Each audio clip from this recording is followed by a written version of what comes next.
belle bonjour, bonjour, hello, hola. Bonjour Caribbean people de la diaspora. Merci à vous de suivre Caraïbes News. Voici notre sélection des faits d'actualité dans la région Caraïbe sur les 15 derniers jours. En Hawaï. Sainte-Lucie. Le ministère de l'Éducation à la recherche de plus de financement pour la sécurité à l'école. Le ministère de l'Éducation de Sainte-Lucie a demandé au ministère des Finances d'augmenter l'allocation pour la sécurité des écoles. Cependant, le ministre de l'Éducation, Sean Edward, a rappelé aux directeurs d'école que demander plus de financement pour la sécurité signifie faire des concessions dans d'autres domaines.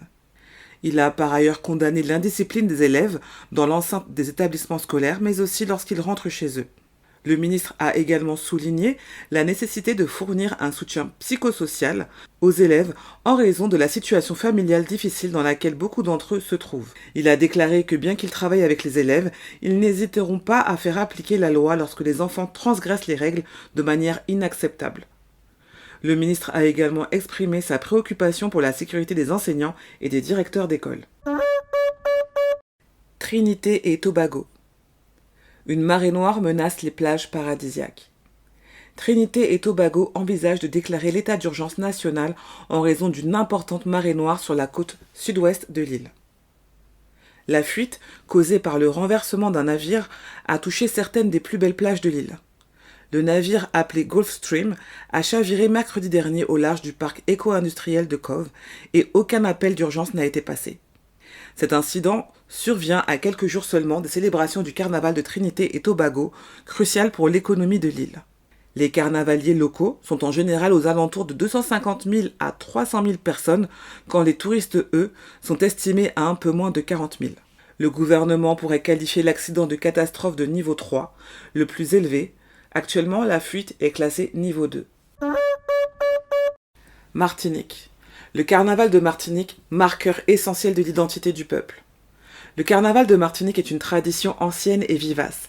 Son origine remonte à l'époque de l'esclavage et depuis, il s'est développé comme un marqueur identitaire.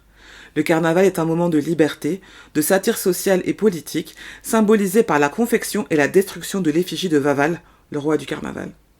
Malgré les crises économiques et les vicissitudes, le carnaval a persisté tout au long du XXe siècle en tant que moment de communion du peuple martiniquais.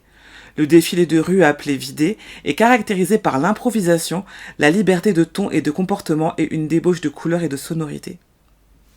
Cependant, ces dernières années, il y a eu une tendance à l'apparition de carnavaliers en petite tenue, ce qui suscite des interrogations sur le respect de l'esprit du carnaval et la conception de la liberté d'expression. Malgré ces déviances, le carnaval reste un moment de démonstration de la culture martiniquaise, de créativité et de cohésion sociale. Et vous, qu'en pensez-vous ? Réagissez dans les commentaires. Anguilla. Anguilla enregistre un nombre record d'arrivées en 2023. Le nombre total d'arrivées de visiteurs à Anguilla a atteint un niveau record de 95 944 en 2023, dépassant le précédent record établi en 2019. En incluant les excursions d'un jour, le nombre total d'arrivées de visiteurs en 2023 s'élève à 155 732, soit seulement 6% de moins qu'en 2019. Ces résultats montrent qu'Anguilla reste une destination très prisée malgré la concurrence régionale. La stratégie de diversification du produit touristique d'Anguilla, axée sur des expériences au-delà des plages et de la cuisine, attire de nouveaux visiteurs. En décembre 2023, le nombre d'arrivées de visiteurs a atteint 19 178, soit une augmentation de 27,9% par rapport à décembre 2022. L'Office du tourisme d'Anguilla prévoit d'étendre ses efforts de marketing en 2024 en dévoilant de nouveaux piliers de destination et en entrant sur de nouveaux marchés, afin d'augmenter les arrivées et le taux d'occupation des hébergements touristiques. Aruba. Jouvert, un réveil festif à Saint-Nicolas. Le défilé matinal annuel de Jouvert, également connu sous le nom de Jouvet, est un événement très attendu à Saint-Nicolas, à Aruba, qui se déroule à 3 heures du matin en pleine nuit. L'immigration des Afro-Caribéens voisins dans le quartier a donné naissance à ce défilé culturellement important. Parmi eux, on compte principalement les Trinidadiens. Cette immigration s'explique par le boom industriel du district au début du XXe siècle. C'est un incontournable de la saison du carnaval. La communauté organisait des fêtes jump-hop avec de la musique de steel pan et de calypso. Aujourd'hui, il est connu comme le défilé Pajama Party, où tout le monde est invité à se joindre à la marche et à la danse, accompagné de groupes jouant de la musique soca. Cet événement occupe une place particulière dans le cœur des habitants. Île Vierge américaine. Le cannabis légal est toujours en stand-by.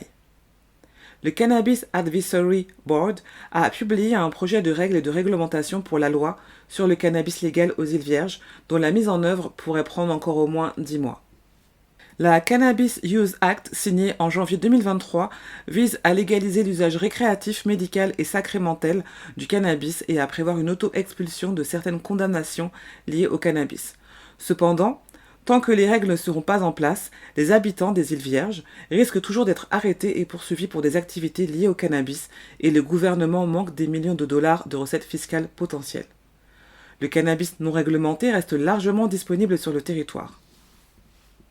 Anna Carty, directrice de l'Office of Cannabis Regulations, a déclaré qu'il n'y a pas de date limite précise et qu'on ne sait pas quand le programme pourra porter ses fruits. Le gouvernement a manqué toutes les échéances provisoires qu'il s'était fixées pour mettre en place un programme de cannabis légal depuis 2019.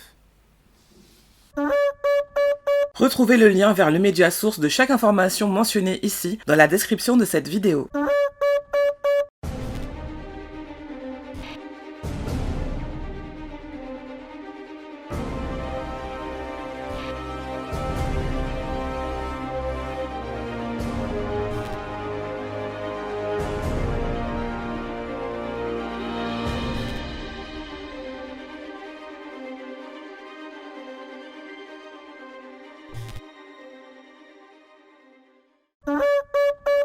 Vous aimez Caraïbes News et vous souhaitez nous soutenir? Alors n'hésitez pas à commenter nos publications sur YouTube, sur Instagram, dès que vous les voyez, à liker et à partager. Plus on est de fous et plus il y a de news. Abonnez-vous à la chaîne YouTube USC United States of the Caribbean, likez et partagez ce numéro de Caraïbes News.